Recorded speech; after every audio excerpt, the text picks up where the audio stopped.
Putin хуйлон. Putin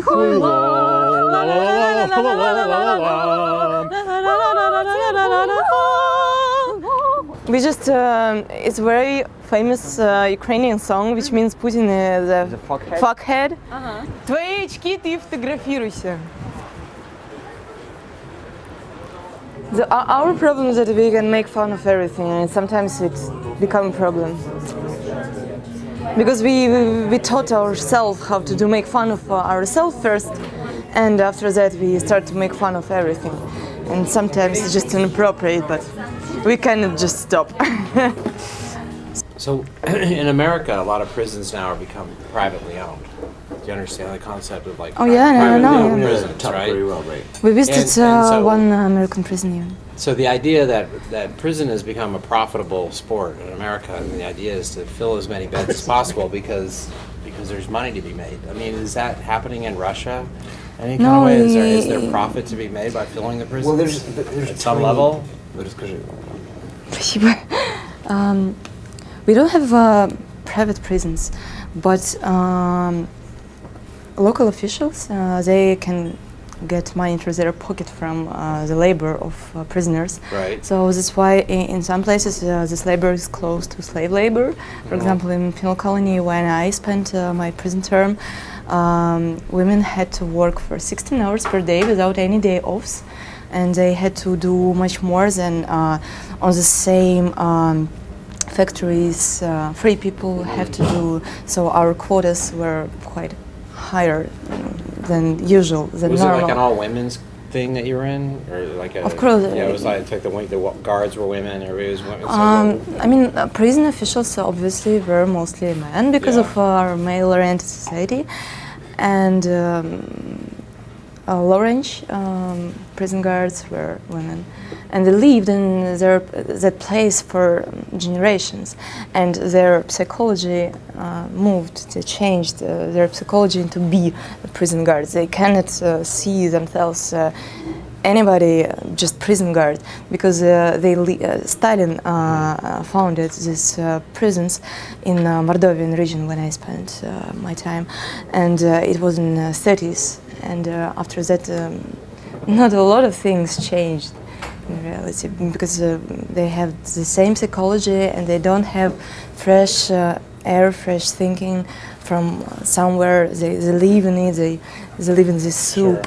Sure. Well, I mean, in America, there's like the prison guard unions are some of the most powerful people that are keeping the drug war going. Like, in other words, they're fighting for the legalization of marijuana, because a lot of people say, if you legalize marijuana, the whole drug war will collapse, because there's not enough arrests being made for heroin and cocaine and all the other drugs to keep the drug war machine going, so they have to keep marijuana in the mixture. Do y'all have an opinion on the legalization of marijuana? Well, definitely everyone's for it. I don't think it's... For me, I don't like marijuana actually, but for me it's the same drug as, I don't know, another drugs. It's drug. Yeah. It's drug. It's a plant. And they're reporting about all. I mean, I saw part of your movie, and I agree that it's just very profitable scheme to sell to people alcohol and to say that another drugs are legal. Mm-hmm. But I have no idea why I can choose if I prefer another drugs. Why I can't legally choose between them, because I can't see what's the difference. But so I still will have hangover if I will drink like 2 bottles of this wine. But do people in Russia look at America and go, "Whoa, American prisons are like"? I mean, how do people? Oh yes, they do it, especially about. О Господи, Боже мой, какой идиот. So, yes, they do it, and they speak about tortures in American prisons. But they don't know a lot. For example, it's harder to get into an American prison than to get into a Russian prison. So it's easier to go for a lawyer to visit a Russian prison than it's harder for a lawyer to get into an American prison. So in the Pussy Riot documentary, like when you guys like know, when it's obviously what's going to happen, and it comes to this point, and you can see like the other two girls start scoring. Masha is kind of like, what did I get myself into? The other girl's like, negotiating a deal behind y'all's back, like how she's gonna get out. Did you guys know she was negotiating? Who negotiated? Masha? Not Masha. Про the Катю other- говорят, потому что фейгинскую версию интерпретируют. Were you aware that she That's was like not true, negotiating? actually. That's not true. Where'd you get that from? Well, no, from the movie, they make it like the three of them are getting sentenced, and then all of a sudden, like this little thing happens, and then she gets out. She didn't negotiate. Okay, but so how did it like? She got out because she changed her lawyers. So the lawyer changed. So the her lawyer. lawyers She didn't- and, nobody It was a negotiated. big international campaign and support somehow for Pussy Riot, and so Yeah. our government should just make nice face. So they turned it out like the problem is in lawyers. So she changed lawyers, and it was a nice move for them. And they told us our lawyers were shitty, so that's why we are in prison. And she tried another lawyer, so she's free. Was there any disappointment that it was suddenly now it's just the two of us, or were you glad for her? I mean, why should be disappointed in this situation? I don't know. I mean, like if I had done something with three of my friends, we were going up the river, and then suddenly one of them got out. As much people out as Oh, possible. yes. Right. It's I not the, understand. now I want all my friends to go to jail if I'm in jail. Like, I know. But I mean, you. I mean, at the one point, I mean, in the movie, you take on a little bit of a sense of like a martyr sense where you're like, I'm doing this. I know this is going to happen, and you seem to have like this defiant nature that like everybody else was kind of like, whoa. Actually, I didn't know that No? it was gonna happen. Yeah. And I'm not sure that I spoke about that because you will never know when you will be in jail. Yeah. You will never know.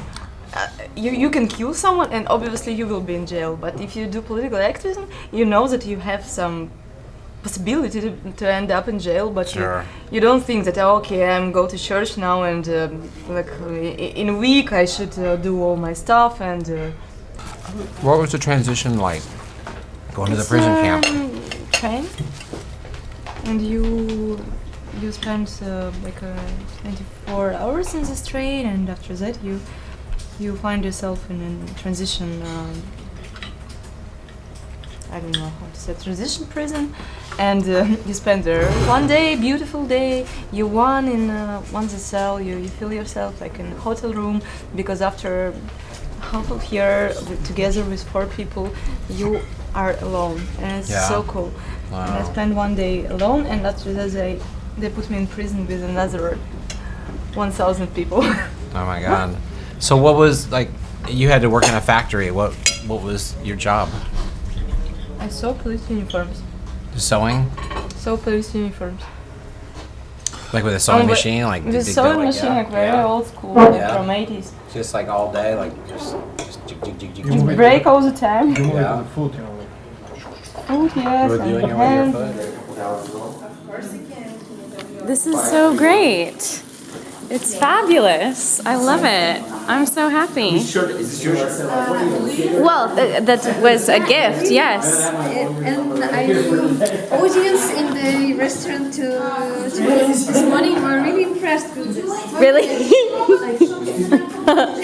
Oh, it's so good. Yeah, I love it. Oh, I'm so glad. It looks great. Nobody's visiting this pool. No, there I was know. It's so underutilized. I've been here and they had water aerobics. Really? That's Fabulous. What aerobics?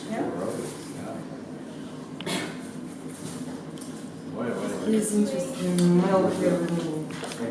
Male hair removal. Male hair removal? Oh.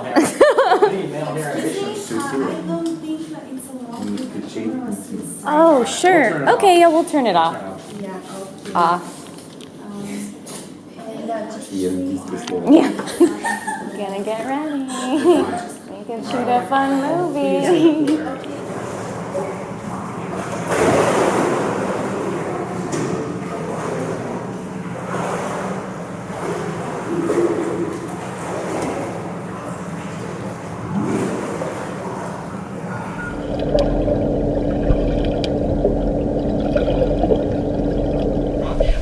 The story that many women brought back is that, Soviet women, they've never seen a selection of consumer goods on shelves in their life.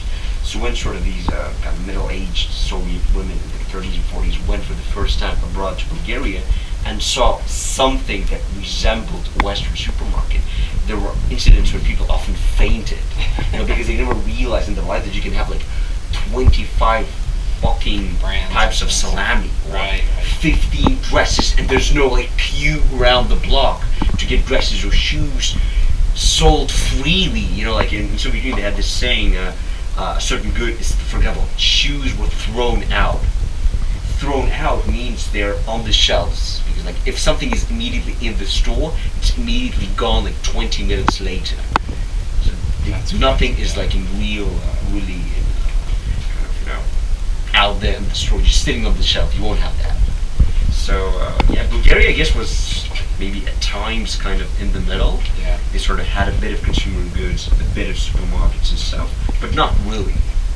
It's like a place everybody's forgotten